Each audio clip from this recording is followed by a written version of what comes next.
Welcome back to Sanctuary. You made it here, and that is more than enough. You don't have to be perfect. You don't have to be productive. You don't have to be any different than what you are and how you are right now. This is Sacred Space.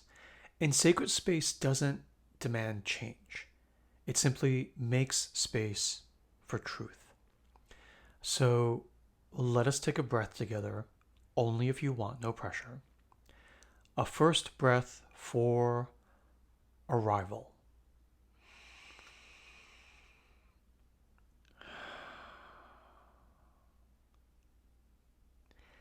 And a second breath for safety.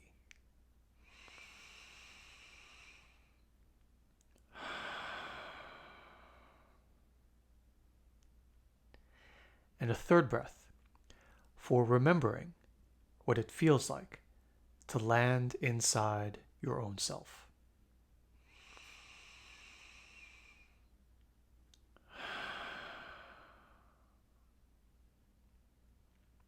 Let us begin. In the modern world, most of us are constantly bracing on guard for judgment, for expectation, for threat. We live in spaces where we are constantly being watched, evaluated, measured, and pushed. Even when we're alone, we tend to carry the tension of expectation and obligation. So that is not sacred space. That is what we call profane space, which is simply defined as a space governed by fear, threat, and control. Now, there's nothing inherently wrong with that. When I stop at a red light when I'm driving, that is a cross intersection governed by fear, threat, and control. If I run the red light, I will be punished, etc., etc. And there's nothing wrong with that. That's good. Okay. So there's nothing wrong with profane space, but there is a time and place for profane space. And perhaps that time and place is not everywhere and 100% of the time. Okay, that's all we're saying. Because the tendency is that when we spend too much of our life in profane space, something inside you starts to shrink, to hide, and to go silent. Not because you're weak, but simply because your deepest inner self knows that this space that is governed by fear, threat, and control is not a safe space for me to self express and flow and blossom. Right?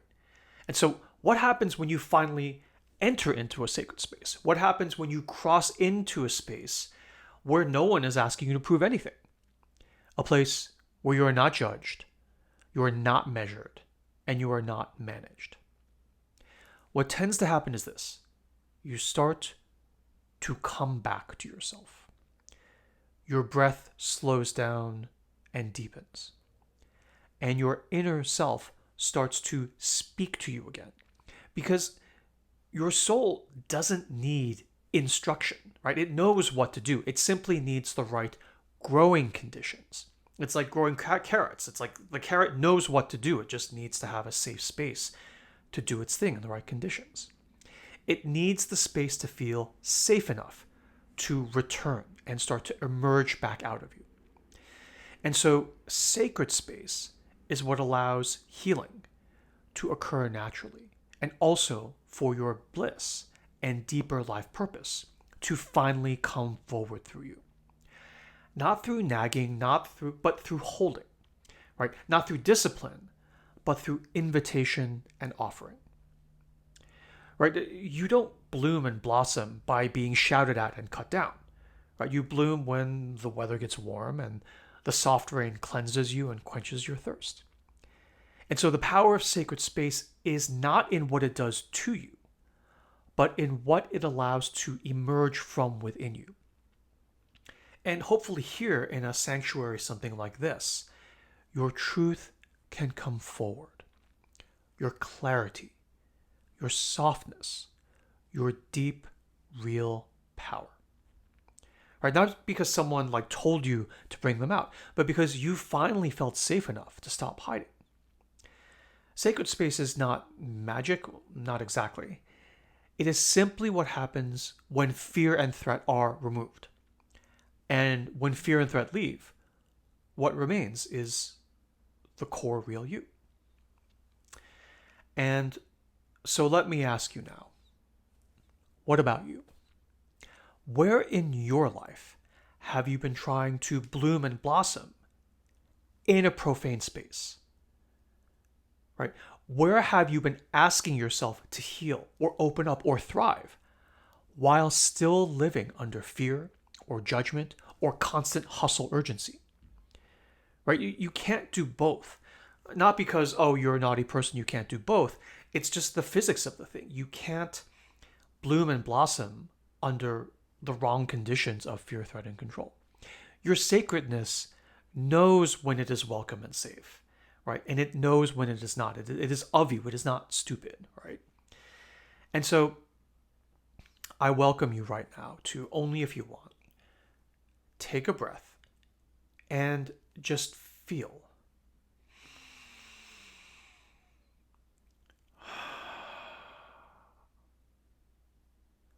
Where in my life right now, if anywhere, do I feel safe to be real? And where else in my life do I silence and suppress myself just to survive? Okay. And by the way, this is not about blame or what you should do. This is simply about clarity. Because once you ask these questions and start to see the difference in the quality of space in your life, sacred or profane, then with just that clarity, you can begin to choose. Right? We have a mantra around here that is awareness equals choice. When you become more aware of the kind of flavor profile of sacred versus profane, you can start to choose what spaces you want to build and spend your time in. What kind of energies you want to allow into your life, what kind of people with their energies you want to allow into your life, and what kind of sanctuary you would like to create and then offer to your deep inner self. Sacred space is not actually a place. Sacred space is a choice. Sacred space is a state of the soul.